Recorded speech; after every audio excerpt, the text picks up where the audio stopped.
आइए student start करते हैं अपनी आज की क्लास, जिसमें हम शुरू करने वाले हैं क्लास 10 मैथ्स का बिल्कुल नया चैप्टर, जिसका नाम है क्वाड्रेटिक इक्वेशंस। सो स्टूडेंट्स, जैसे कि आप जानते हैं, हमने लीनियर इक्वेशंस इन टू वेरिएबल्स अच्छे से समझ लिया है, जिसमें हमने इक्वेशंस के बारे में अच्छे से समझा। सो अब बारी आ गई है क्वाड्रेटिक इक्वेशन समझने की। सो स्टूडेंट्स, जैसे कि लीनियर इक्वेशन में हमने इक्वेशंस की थी जिसमें इक्वल टू यूज होता था और उसमें एक लेफ्ट हैंड साइड और राइट हैंड साइड होती थी जो कि बराबर होती थी। उसी तरह स्टूडेंट्स, बिल्कुल सेम तरीके से यहां पर भी हम क्वाड्रेटिक इक्वेशन वर्ड में बिल्कुल वैसे ही इक्वेशंस पढ़ने वाले हैं।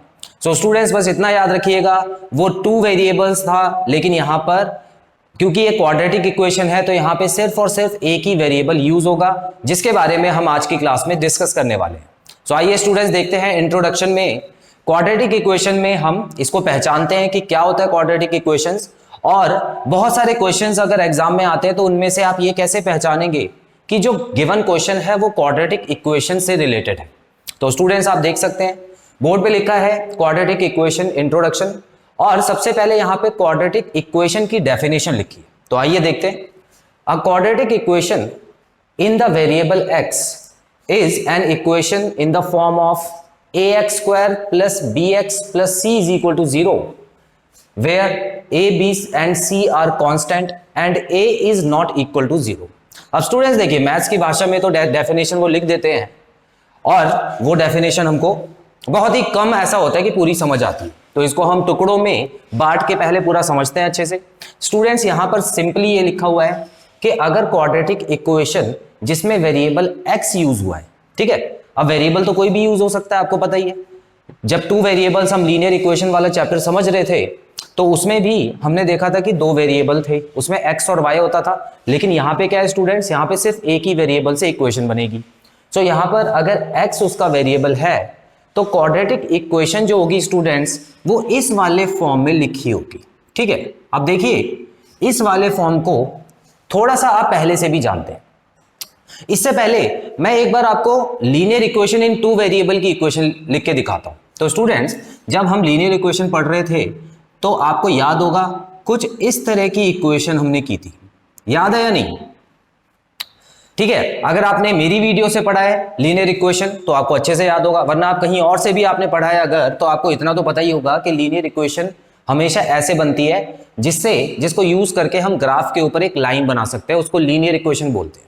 तो स्टूडेंट्स, यहां पर क्या देख रहे हैं हम लोग, a, b और c जो है वो तो नंबर्स होते थे, वो तो नॉर्मली नंबर यूज होते थे। लेकिन x और y जो थे वो दो वेरिएबल्स थे और इनकी जगह कुछ नहीं आता था, मतलब x y ही रहता था, या इनकी जगह a b यूज होता था, लेकिन इनकी जगह नंबर यूज नहीं होता था, ठीक है। तो ये linear equation in two variables की बात है। अब स्टूडेंट्स, अगर आप इस वाली इक्वेशन को देखो तो यहां पे क्या लिखा हुआ है, ax का square plus bx plus c is equal to 0, ठीक है। तो इसमें और इसमें थोड़ा सा फर्क है। अब क्या फर्क है, ध्यान से देखना स्टूडेंट। इसको हम बोलते हैं लीनियर इक्वेशन, और लीनियर इक्वेशन मतलब होता है जिसमें सभी वेरिएबल्स के ऊपर, ध्यान से सुनना, जिसमें सभी वेरिएबल्स के ऊपर जो पावर है वो 1 ही होगी, जो इनकी पावर है वो क्या होगी, वो 1 ही होगी हमेशा। कहने का मतलब स्टूडेंट्स, यहां पर आप देख सकते हैं x की पावर भी 1 है और y की पावर भी 1 है। तो जितने भी वेरिएबल होंगे उनकी पावर 1 होगी, 0 भी हो सकती है, ठीक है, 0 भी हो सकती है। 0 का मतलब है स्टूडेंट्स, देखिए यहाँ पे इसके पीछे कोई वेरिएबल नहीं लगा ना, तो इसका मतलब इसके वेरिएबल की पावर 0 रही होगी। लेकिन फिलहाल वैसे मत जाओ, आप क्या करो, सिर्फ इतना याद रखो, लीनियर इक्वेशन जो होता है उसमें पावर 1 होती, लेकिन क्वाड्रेटिक इक्वेशन में कोई भी एक ऐसा वेरिएबल होगा जिसकी पावर 2 होगी, ठीक है। क्वाड्रेटिक इक्वेशन में कोई भी ऐसा वेरिएबल होगा, वेरिएबल मतलब यहां पे वेरिएबल कौन कौन से हैं, देखिए ये है, ये जो है ना, बस यही वेरिएबल है। तो इसकी मैक्सिमम पावर मतलब सबसे हाईएस्ट पावर जो होगी वो 2 होगी, 2 से बड़ा नंबर नहीं होगा, और कम से कम 2 तो होना ही चाहिए। अगर यहां पे 2 नहीं लिखा तो समझ लो कि वो लीनियर इक्वेशन दी हुई है, वो क्वाड्रेटिक इक्वेशन नहीं है, ठीक है। तो स्टूडेंट्स, ये थोड़ा सा मैं डीप वाला मैसेज आपको देने की कोशिश कर रहा हूं जो यहां पर डेफिनेशन में दिया हुआ है उसको यूज करके। तो यहां पे एक बार और बताता हूं आपको, एक्स और वाई जो भी वेरिएबल है अगर उसकी पावर 1 होती है तो उसको लीनियर इक्वेशन बोलते हैं, और अगर उनकी पावर 2 होती है तो वहां पे क्वाड्रेटिक इक्वेशन आ जाता है। इतना क्लियर है स्टूडेंट्स? एक और चीज समझिए, जब भी लीनियर इक्वेशन होता है, ठीक है, अब मान लेते हैं एक और मैं लिखता हूं लीनियर इक्वेशन जिसमें मैंने लिख दिया ax इज इक्वल टू 5, ठीक है, ये भी एक लीनियर इक्वेशन है। क्यों लीनियर इक्वेशन है स्टूडेंट्स? क्योंकि यहां पर, चलिए मैं इसकी जगह अब नंबर ही लिख देता हूं तो ज्यादा समझने में आसानी होगी।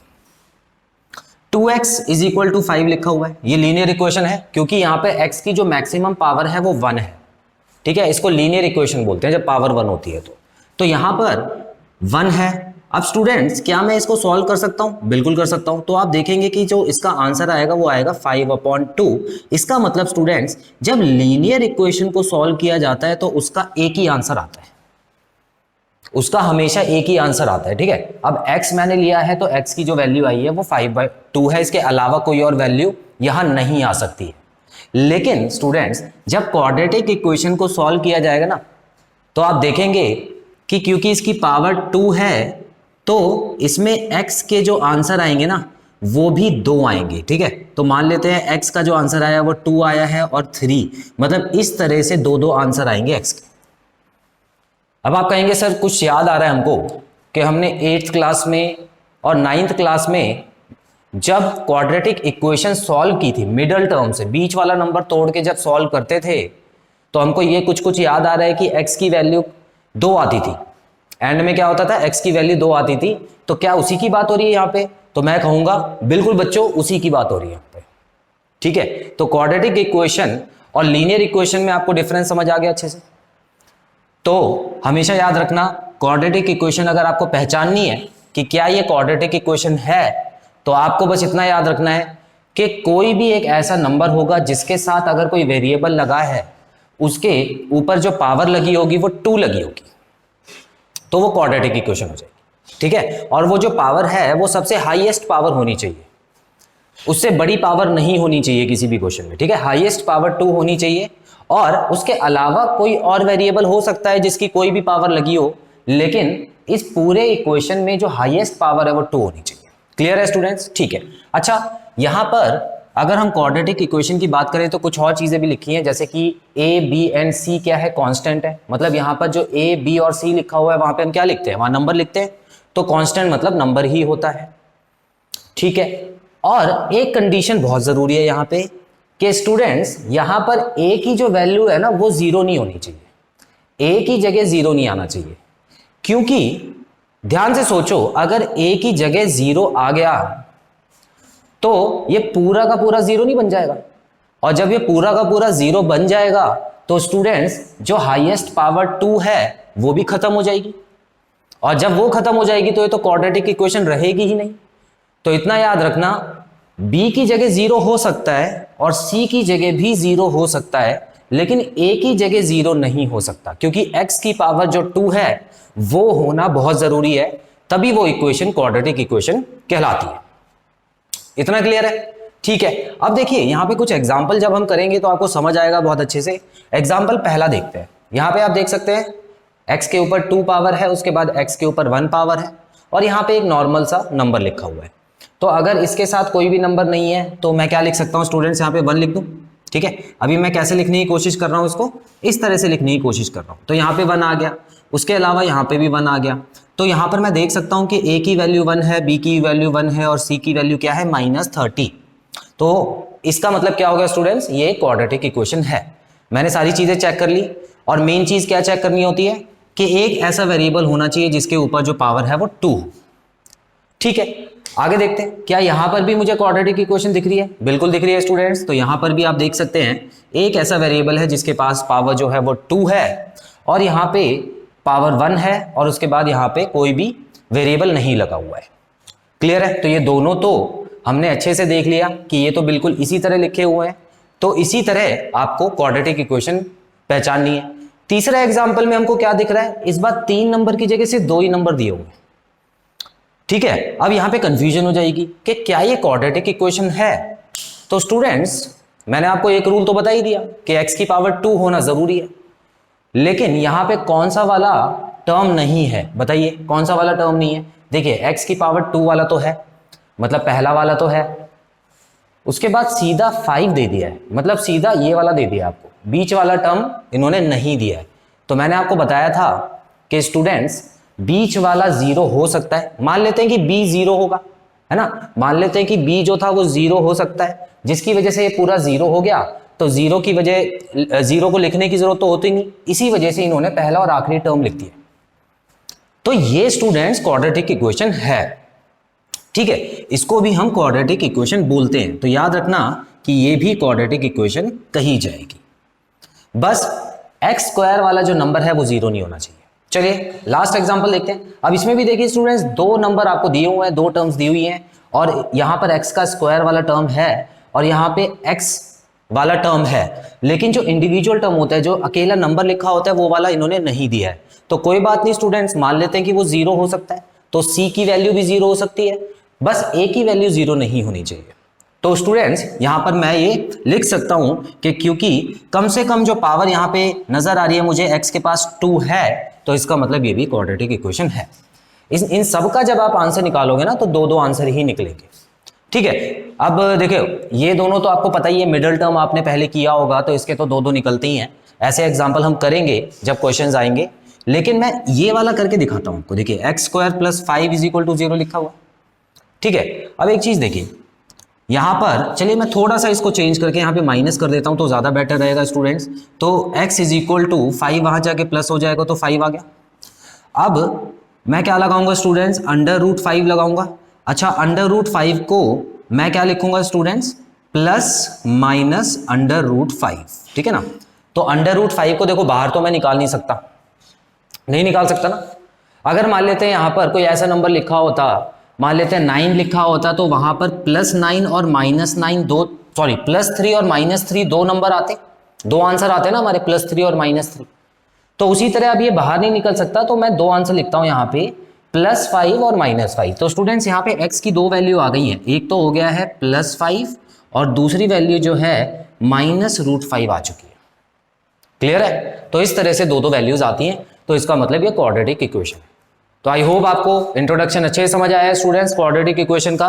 इसका आप स्क्रीनशॉट लीजिए, फिर मैं कुछ क्वेश्चंस करवाता हूं जो कि एनसीईआरटी बुक से रिलेटेड है। सो स्टूडेंट्स बढ़ते हैं एग्जाम्पल नंबर 2 की तरफ। देखिए एग्जाम्पल नंबर 1 मैं कराऊंगा जो कि एनसीईआरटी बुक में दिया हुआ है, क्योंकि वो एक स्टेटमेंट वाला क्वेश्चन है स्टूडेंट्स, तो हम वो बाद में करेंगे, क्योंकि सबसे पहले हमको ये कॉन्सेप्ट क्लियर होना चाहिए कि क्वाड्रेटिक इक्वेशन कैसे पहचाननी है, ठीक है। तो आज की क्लास हमारी इंट्रोडक्शन ही है, इसीलिए मैं एग्जाम्पल नंबर 2 पे आया हूं स्टूडेंट्स। यहां पे जो आपको क्वेश्चन दिया हुआ है, पूछा गया है कि check whether the following are quadratic equation. तो आपको यहां पर इक्वेशंस लिख के दिए हैं, लेकिन आपको उस फॉर्म में लिख के नहीं दी जिस फॉर्म में वो होनी चाहिए थी, ठीक है। किस फॉर्म में होनी चाहिए स्टूडेंट्स, यहां पर ax² होना चाहिए पहले, उसके बाद bx होना चाहिए और उसके बाद c होना चाहिए इज इक्वल टू 0, ठीक है। अब इन दोनों में से तो कोई भी नहीं हो तब भी चलेगा, लेकिन ये जरूर होना चाहिए। तो हमको क्या करना है, यहाँ पे हमको इन इक्वेशंस को पहले सॉल्व करना है, उसके बाद जो आंसर आता है उसको चेक करेंगे कि इस फॉर्म में है या नहीं। अगर होगा तो स्टूडेंट्स वो क्वाड्रेटिक इक्वेशन होगी, अगर नहीं होगा तो वो नहीं होगी। तो देखते हैं, यहां पर आप देख सकते हैं पहले क्वेश्चन में x-2 ब्रैकेट के अंदर है और होल स्क्वायर लगा हुआ है। तो स्टूडेंट्स इसको हम ऐसे तो खोलते नहीं, इसको तो हम फॉर्मूला लगा के खोलते हैं। कौन सा फॉर्मूला बनेगा यहाँ पे, a - b के होल स्क्वायर का। तो क्या फॉर्मूला होता है, a² + b² - 2ab। तो स्टूडेंट्स यहाँ पे मैं क्या लिख दूं, a² + b² क्या हो गया, 4 हो गया, -2ab। जब -2ab आप करेंगे तो दोबारा से स्टूडेंट्स क्या आ जाएगा, 4 आ जाएगा, ठीक है ना, 4 आ जाएगा और यहाँ पे x आ जाएगा। चलिए इसको तो मैंने खोल दिया, +1 लिख के इज इक्वल टू 2x - 3 लिख देते हैं। अब स्टूडेंट्स देखिए x² वाला नंबर तो एक ही है, ठीक है, लेकिन बाकी नंबर्स मुझे नजर आ रहे हैं कि एक दूसरे से मिलते जुलते हैं। तो इसको पहले तो एक ही तरफ को सॉल्व कर लेते हैं हम। देखिए यहाँ पर 4 और 1 ऐड हो रहा है, ठीक है। तो यहाँ पे मैं लिख देता हूँ x² - 4x और 4 और 1 को ऐड करके आप 5 लिख दो, ठीक है, इज इक्वल टू 2x - 3। इतना क्लियर। अब आप कहेंगे सर 4x तो पीछे था, आप आगे कहां से ले आए। स्टूडेंट्स अरेंज करके लिख दो, कोई दिक्कत नहीं है। आपको हमेशा जब भी ऐसा क्वेश्चन आए जिसमें x की जो पावर है वो 2, 1 0 ऐसे करके दे रखी है ना, तो आपको उसको हमेशा अरेंज कर लेना होता है। यहाँ पे 2 सबसे पहले लगा लो, 1 वाली उसके बाद में, और जो फ्री है उनको सबसे एंड में लिखा जाता है। इस तरीके से आप क्वाड्रेटिक इक्वेशन को लिखते हैं। अब स्टूडेंट्स इन दोनों को भी मैं यहाँ पर भेज देता हूँ, तो इसका मतलब क्या हो गया, एक्स स्क्वायर माइनस 4x था यहाँ पे, उसमें से 2x आके यहाँ पे माइनस हो जाएगा। उसके अलावा ये +5 था जिसमें ये 3 आके भी प्लस हो जाएगा। ठीक है, इतना तो आपको आता ही है। अब इसको जब हम सॉल्व करेंगे स्टूडेंट्स, तो ये हो जाएगा -6x और ये हो जाएगा +8 इज इक्वल टू 0। आगे सॉल्व हो नहीं सकता। क्या ये क्वाड्रेटिक इक्वेशन की तरह लग रहा है? बिल्कुल लग रहा है, क्योंकि स्टूडेंट्स यहाँ पे x का स्क्वायर भी है और उसके बाद x भी है और उसके बाद एक अकेला नंबर भी लिखा हुआ है। तो ये बिल्कुल सेम इस टाइप का जो इक्वेशन है वो बन चुकी है। क्लियर है? ठीक है, तो इसका आंसर हमारा क्या होगा? Yes, this is a quadratic equation. आगे बढ़ते हैं स्टूडेंट्स, यहां पर देखते हैं इसमें क्या होगा। इसमें तो फॉर्मूला लगेगा नहीं, x जब खुलेगा तो ये दोनों से मल्टीप्लाई होगा, तो इसका मतलब स्टूडेंट्स x का स्क्वायर 2x का स्क्वायर यहां पे हो गया +3x हो जाएगा। उसके अलावा यहां पे क्या है, x स्क्वायर +1 है स्टूडेंट्स। अब देखिए x स्क्वायर वाले 2 नंबर नजर आ रहे हैं, तो मैं इसको यहां पे ले आके माइनस कर देता हूं और 1 को भी यहां पे ले आता हूं, तो कैसा रहेगा, 2x स्क्वायर माइनस x का स्क्वायर, उसके बाद में +3x लिख देता हूं, पावर के हिसाब से अरेंज कर रहा हूं मैं। 1 को यहां पे ले आके माइनस करूंगा और इस तरफ क्या बचा, 0 बच गया। तो 2x के स्क्वायर में से x का स्क्वायर गया तो सिर्फ x का स्क्वायर बचा students, +3x -1 is equal to 0। तो क्या ये भी क्वाड्रेटिक इक्वेशन है? बिल्कुल है स्टूडेंट्स। यहाँ पे माइनस का कोई फर्क नहीं पड़ता। ये मत सोचना है कि ये फॉर्मूले में प्लस लिखा हुआ है तो हमेशा प्लस ही होना चाहिए, नहीं, माइनस हो सकता है। ठीक है, माइनस जब होता है तो हमको पता है कि जो c है, जो c वाले जो वैल्यू है वो हम क्या लिख देते हैं, -1 लिख देते हैं सीधा। तो इसका मतलब यहाँ पर माइनस हो या प्लस हो उससे फर्क नहीं पड़ता, बस ये x का स्क्वायर होना बहुत जरूरी है। ठीक है, तो इसका मतलब ये भी क्वाड्रेटिक इक्वेशन है। आई होप ये चीज क्लियर है स्टूडेंट्स। स्क्रीनशॉट लीजिए, फिर आगे बढ़ते हैं।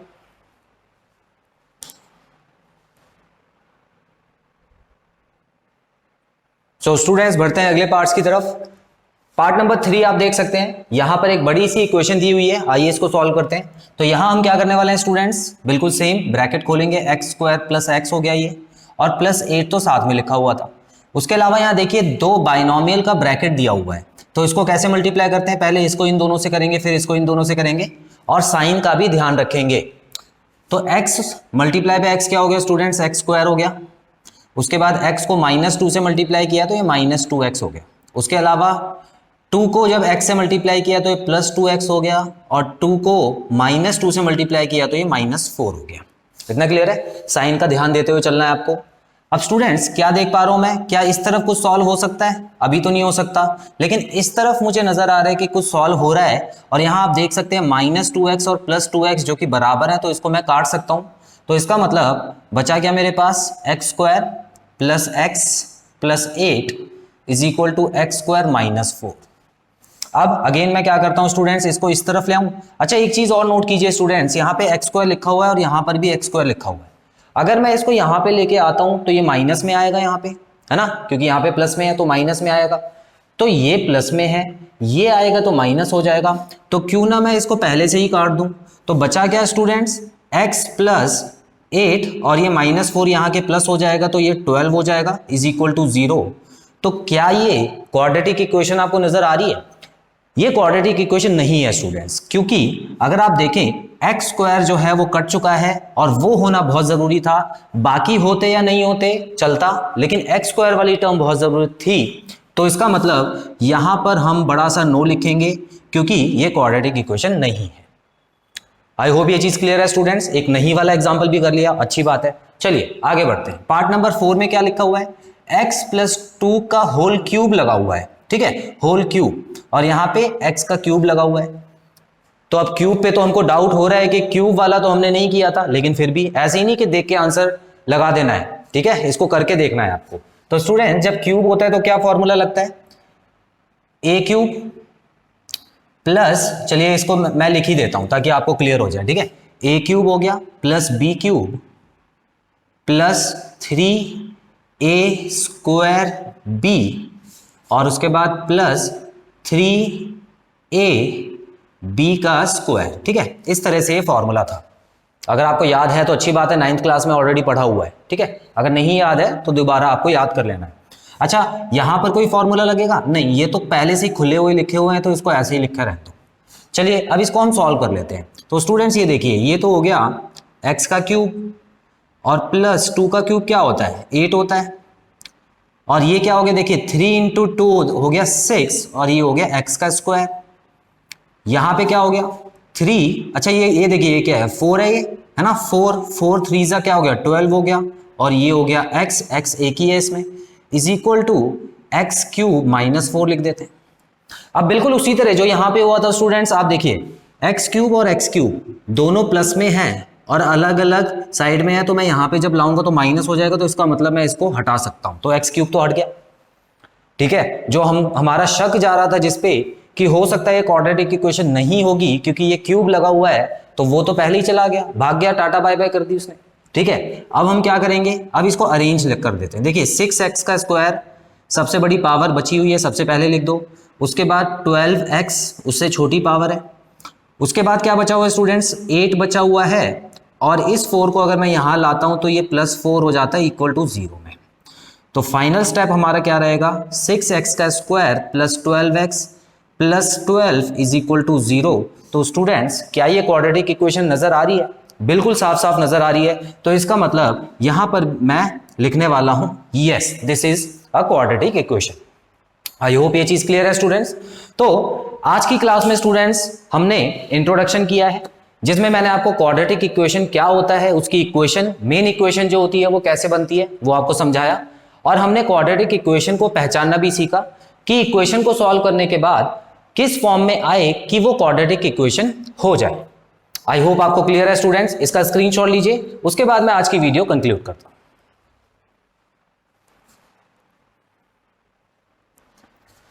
सो स्टूडेंट्स यहां पे खत्म होता है हमारा क्वाड्रेटिक इक्वेशंस का ये पार्ट। आई होप इस पार्ट में कराए गए सारे पॉइंट्स आपको क्लियर हैं और कोई भी डाउट नहीं है। सो बहुत जल्द मिलते हैं अपने अगले पार्ट में। Till then students take very good care of yourselves, have a nice time, God bless you, bye bye.